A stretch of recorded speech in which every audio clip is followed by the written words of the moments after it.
pay attention. How? I localize my attention more on my abdomen.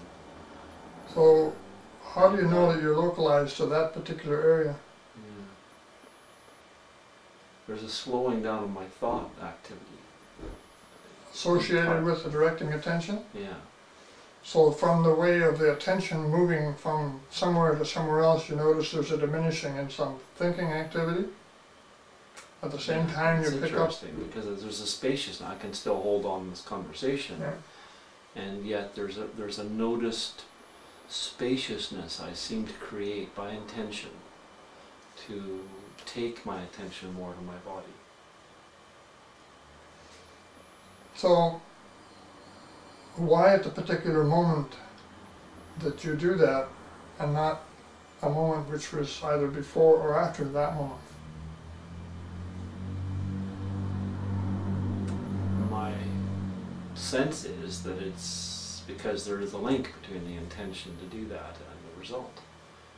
But why that intention at that particular moment? See, why does that intention arise then? Intention arise then.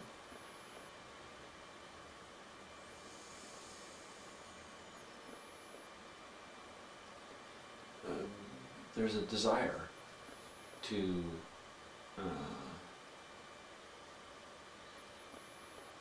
reach the result. On one level, to prove that this phenomenon is working the way we say it does, but on another level, because I can even feel something in my heart and my body as I say this. There's something that I recognize is useful, necessary, nourishing about intentionally bringing about that result. Yeah. Is it fair to say that the condition of presence invites you to return? No, absolutely. And the intentions are in service of whatever actions are to most efficaciously effect that return? Especially, that's all true, and it seems that I have to be awake and alive to that possibility in order for that to occur. So, yes, the presence itself invites me to return to presence, but if I'm caught up in the mind stream, I won't hear the call. Right. That's one way of putting it. And so it's easy to see how habituation or automatic behavior can very effectively skew life away from this way of being present. And as I understand it in quantum physics, it is absolutely not known why it occurs at the particular instant that it does.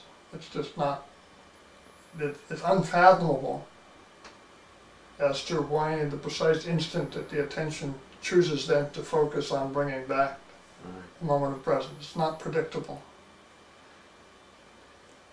Even when one,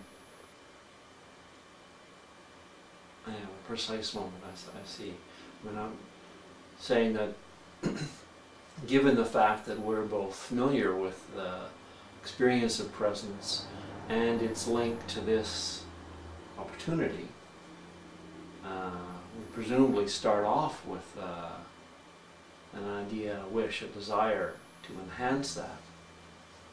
But what determines the exact moment it kind of shows up is what I'm hearing you say. Yeah, we might think, oh, I'm choosing to put my attention in a particular way to the fact of my breathing. But that may be what unfolds in awareness after the initial impulse that it's time to refresh or to respond to presence. I don't know. Sometimes I think that it's not to put an anthropomorphic spin on it, but it's like the present says, "Hey, are you with me or not?" Yeah. Krishnamurti is very fond of sitting in his chair in front of a crowd of people and pausing in the midst of his dialogue and saying, are we in this together? Huh? And I've always been struck by that sort of like, is he reminding himself, or is he inviting others to become more present? Or is in fact he speaking on behalf of the field to the field itself? Yeah. Yeah. Right.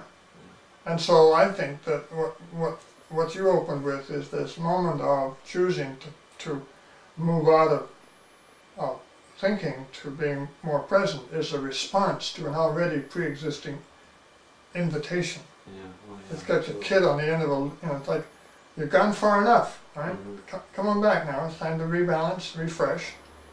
Yeah. Huh?